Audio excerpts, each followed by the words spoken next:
अस्सलाम वालेकुम students, welcome to JK SSB prep. आज हम टेलीकम्युनिकेशन के यूनिट 4 के जो एमसीक्यूज़ है वो करेंगे ताकि हमारा यूनिट 4 भी इसी तरह धीरे धीरे थोड़ा कवर हो जाएगा। होप ये सेशन आपको अच्छा लगेगा, लेकिन देखने से पहले चैनल को सब्सक्राइब करो, शेयर करो ताकि मुझे भी थोड़ी मोटिवेशन मिले और ज़्यादा अच्छी अच्छी वीडियो लाने के लिए। बिना देरी के चलते हैं आगे। पहला question, which of the following is primary factor for influencing radio wave propagation. कौन सा प्राइमरी फैक्टर, हमें प्राइमरी फैक्टर, देखो ये सारे फैक्टर्स हैं लेकिन हमें बताना है प्राइमरी फैक्टर कौन सा इन्फ्लुएंस करता है ये। अब मैं आपको ये बताऊं कि प्राइमरी फैक्टर क्या है। फ्रीक्वेंसी, जितनी फ्रीक्वेंसी लो होगी उतनी इसमें डिस्टॉर्शन कम होती है और इतनी ये ट्रैवल ज़्यादा लॉन्ग डिस्टेंस करेगी। जितनी फ्रीक्वेंसी हाई होगी उतनी डिस्ट्रॉशन ज़्यादा होती है, इसलिए फिर हमें क्या मॉड्यूलेशन डिमॉड्यूलेशन की यूज़ करनी पड़ती है। अब इसका आंसर आएगा फ्रीक्वेंसी। चलिए आगे। What is the phenomena where the radio signals lose strength as they travel through the atmosphere.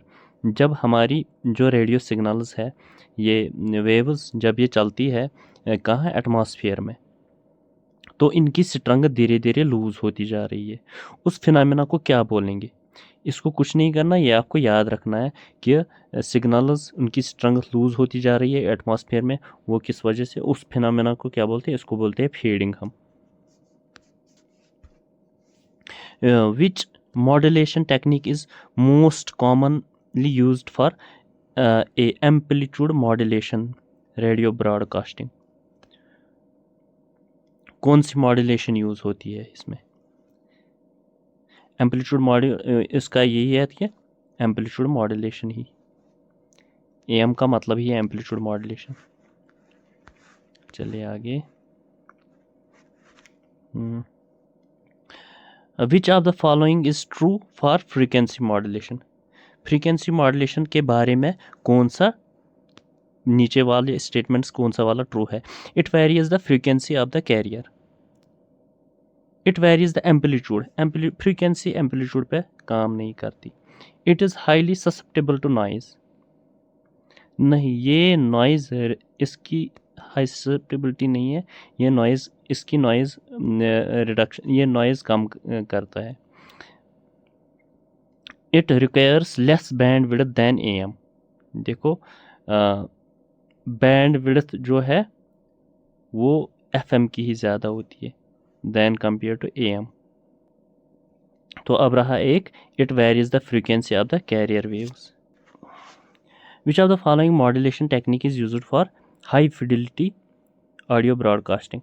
High fidelity इसको ये भी बोलते हैं hi fi, hi fi, hi fi कभी आएगा, इसका फुल फॉर्म क्या है? High fidelity. हाई फिडिलिटी मतलब हाई क्वालिटी और नॉइज़ रिडक्शन जिसमें होगी, कि ये ऑलमोस्ट जो साउंड हम देते हैं वही साउंड वो देता है, मतलब ओरिजिनल, नियर टू ओरिजिनल ही होती है साउंड, इसलिए हाई क्वालिटी हाई। और उसमें क्या है, एएम एम्पलीट्यूड मॉड्यूलेशन में नॉइज़ थोड़ा ज़्यादा ही होता है एफएम से फ्रीक्वेंसी मॉड्यूलेशन में। अब फेज़ मॉड्यूलेशन में भी थोड़ा, सबसे अगर अच्छा मानेंगे वो फ्रीक्वेंसी मॉड्यूलेशन ही। और आ गए ये SSBSC, single side band suppressed career. अब ये वाला भी नहीं, ये वाला अलग कंसेप्ट है, ये क्या है, इसलिए यहाँ आएगा एफएम ही होता है। अब रहा ये, what is the key difference between BSC double side band suppressed carrier और single side band suppressed carrier, इन दोनों में क्या डिफरेंस है?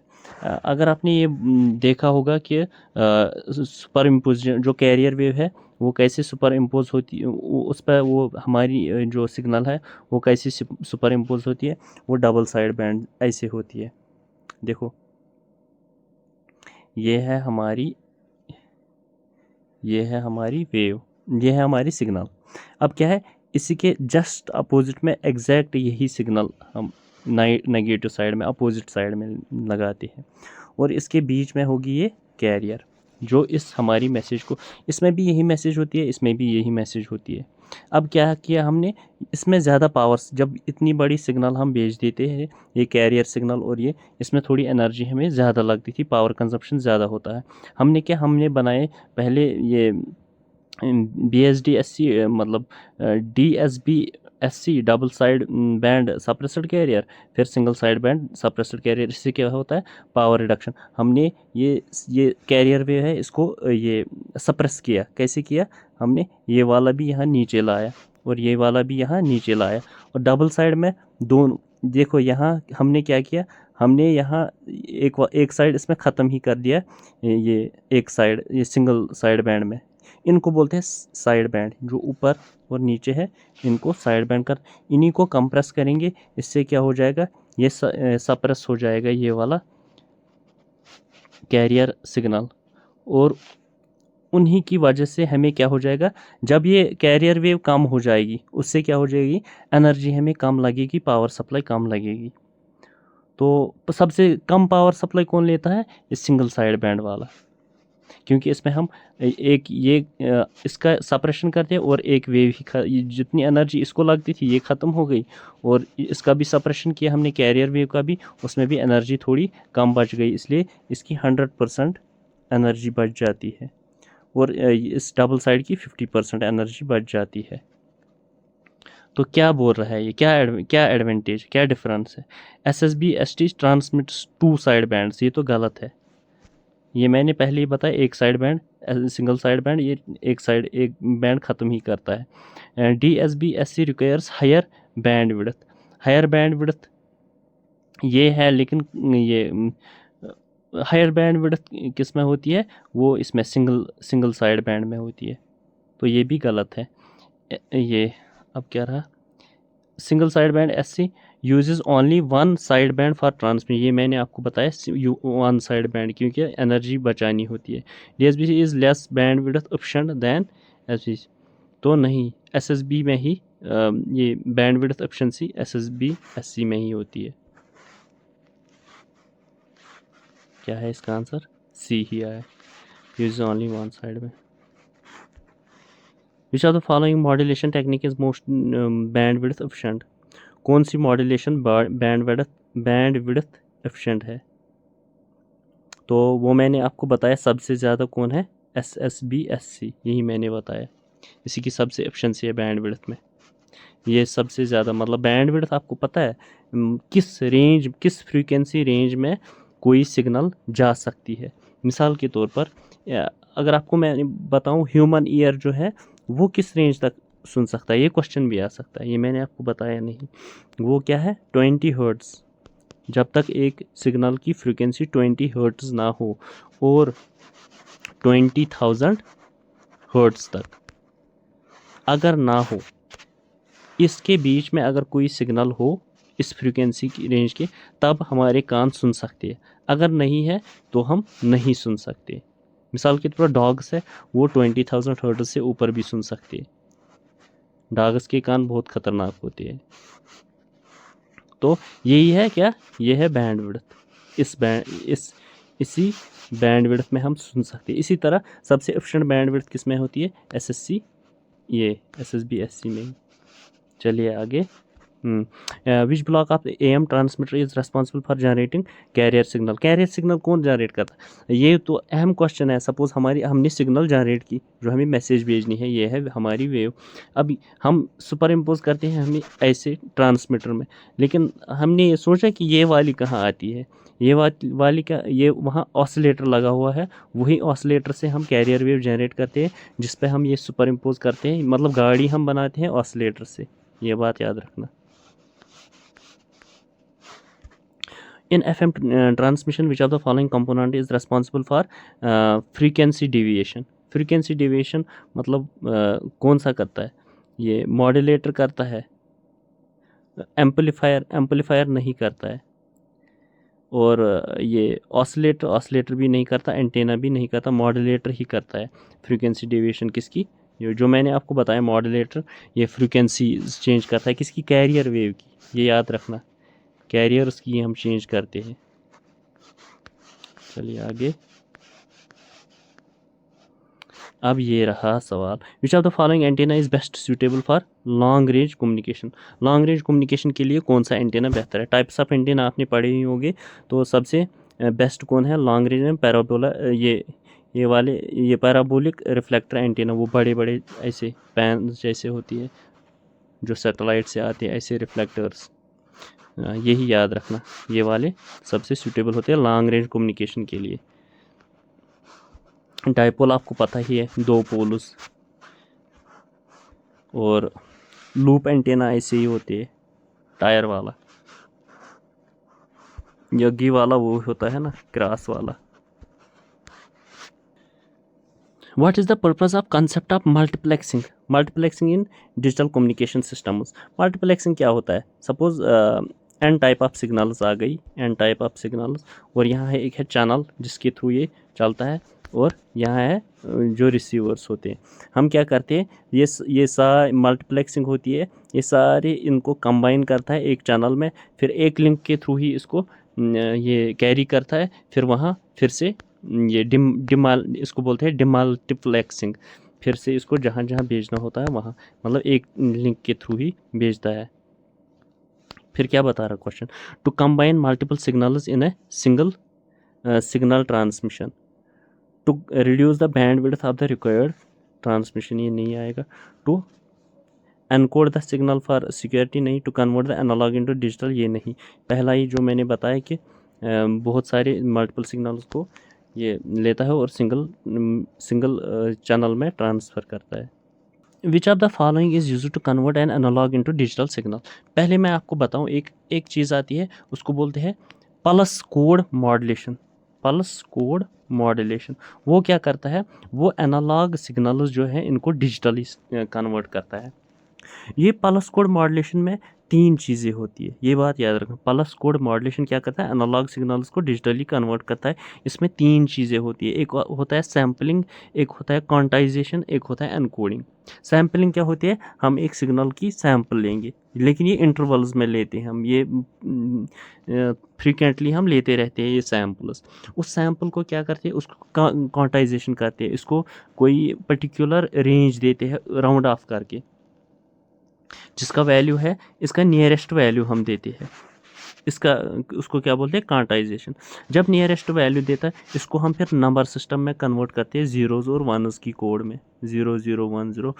इन कोड्स को फिर ये बनते हैं डिजिटली, ये फिर मशीन लैंग्वेज बनती है, उसको बोलते हैं एनकोडिंग। इसका मतलब इसमें ये तीनों चीज़ें होती है पीसीएम में, ताकि एक एनालॉग करे कन्वर्ट डिजिटल में, sampling, quantization and encoding, all of the अब आएगा इसका। अब देखो, विच of the modulation technique is used in optical communication system.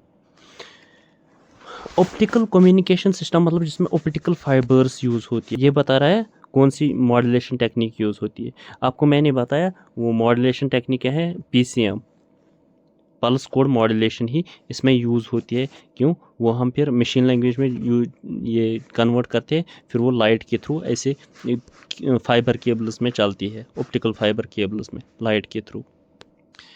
Which of the following is a key advantage of FM over AM। Frequency modulation, frequency modulation की advantage क्या है amplitude modulation से। Frequency modulation signals are more resistant to noise, ये सबसे important बात है कि noise resistant होती है फ्रीक्वेंसी मॉड्यूलेशन, ये मैंने आपको बहुत बार बताया। ये बाकी भी है, लेकिन ये frequency modulation requires less bandwidth, AM has better sound quality, नहीं ये गलत है। FM सिग्नल्स ट्रैवल ये लॉन्गर डिस्टेंसेस, ये भी नहीं है, क्योंकि FMs हमेशा high frequency, ultra high frequencies, very high frequencies पे ही काम करती है, इसलिए वो शॉर्टर डिस्टेंसेस पे ही अच्छे ये काम करती है। बैंडविड्थ भी फ्रिक्वेंसी मॉड्यूलेशन की ही ज़्यादा होती है, इसका यही आएगा। Which of the following modulation technique is primarily used in analog TV broadcasting? Analog TV broadcasting में कौन सी प्राइमरी यूज़ होती है, वो मैंने आपको बताया फ्रीक्वेंसी मॉड्यूलेशन ही यूज़ होती है। Which component in AM amplitude modulation. Radio transmitter is responsible for modulating the carrier wave with the audio signal. किसका काम ये है? ये है मॉड्यूलेटर का काम.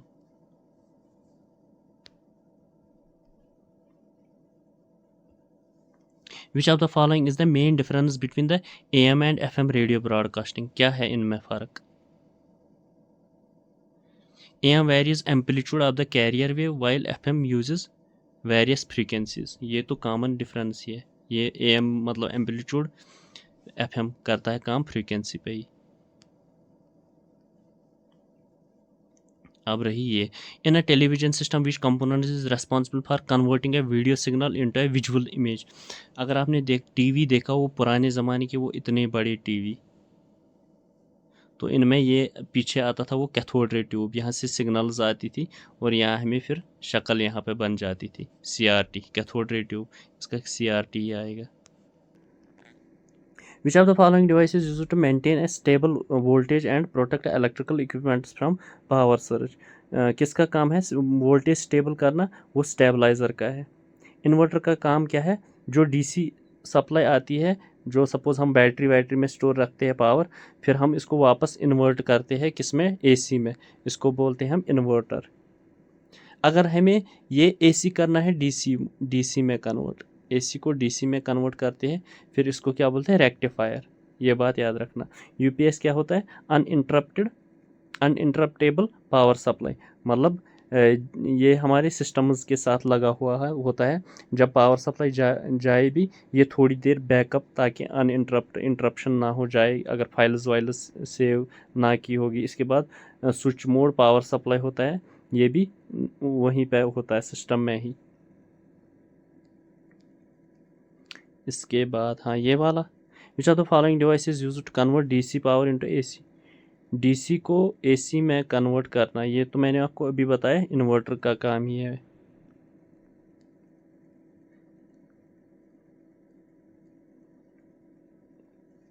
What is the primary objective of the e governance in India? इसका primary objective fast internet to the services to the citizens. इन सिटीजन्स को इंटरनेट से क्या फास्ट चाहे देंगे, या उससे ई-गवर्नेंस से कोई लेना देना नहीं. To make government service accessible and efficient. ये लग रहा है ये ऑप्शन हो सकता है through digital platform. To enhance the power of a traditional government office. तो उनको क्या पावर देना ट्रेडिशनल गवर्नमेंट, उससे थोड़ी पावर आएगा इनका. To increase the government spending on technology. Government इसका प्राइमरी ऑब्जेक्टिव थोड़ी ये है कि गवर्नमेंट स्पेंड करे टेक्नोलॉजी पे. गवर्नमेंट चाहेगा कि कोई बेनिफिट मिल जाए, तभी वो ई-गवर्नेंस पे जाता है. और ई-गवर्नेंस, अब यहाँ बेनिफिट एक ही है, प्राइमरी गोल क्या है? Accessible and efficient through the digital. अब ये है, what is the main function of the database management system? DBMS का भी फुल फॉर्म आएगी. What is full form of DBMS? Database management system. क्या होता है? To prevent virus attacks. ये एंटीवायरस का काम होता है. To manage large volumes of data. हाँ, डाटा के बारे में है. To connect users with government, नहीं, वो ई-गवर्नेंस है. टू फैसिलिटेट ऑनलाइन पेमेंट्स, ये भी नहीं है, इसका ये आ सकता है.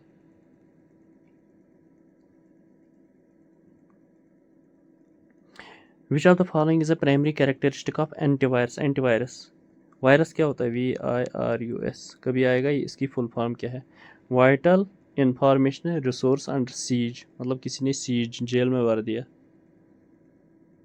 क्या है एंटीवायरस का प्राइमरी कैरेक्टरिस्टिक?